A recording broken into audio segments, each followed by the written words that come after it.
ખાતે કમિશન એજન્ટો વેપારીઓ અને સહકારી મંડળના પ્રમુખશ્રીઓની એક અગત્યની બેઠક બોલાવવામાં આવી।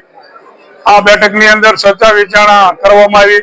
જે છેલ્લા 4-5 દિવસથી અમુક લોકોએ આ એપીએમસી બોટાદની અંદર જે વિષયને ઉપાડ્યો છે એ વિષય અનુસંધાને વિસ્તૃત ચર્ચા કરી અને આગામી દિવસોમાં એપીએમસી ખાતેથી જે માલની હરાજી થશે એ માલની હરાજી કોઈ જીનર્સને અહીંયા ત્યાં માલ જશે ત્યાં કોઈ પણ પ્રકારનો વિવાદ થશે તો અમારા ઇન્સ્પેક્ટરો હાજર રહી અને એ વિવાદનો અંત લાવશે। કોઈ પણ ખેડૂતને અન્યાય નહીં થાય અને કોઈ પણ સંજોગોમાં અમે કરડો ચલાવશું નહીં।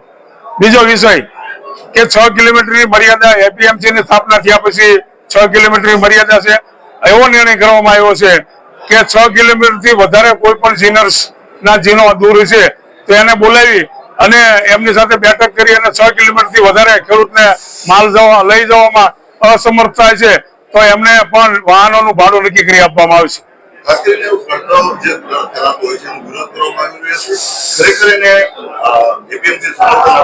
નહીં, કરદોને કોઈ અવકાશ નથી। કોઈ પણ જીનની અંદર કે કોઈ પણ જગ્યાએ કરદો થઈ જાય તો એના લાયસન્સો તાત્કાલિક અસરથી રદ કરી દેવામાં આવશે। આગામી દિવસોમાં એની પણ આપણે માહિતી એકત્ર કરી રહ્યા છીએ। આગામી દિવસોમાં એની અમે પણ પગલાં લેવામાં આવશે।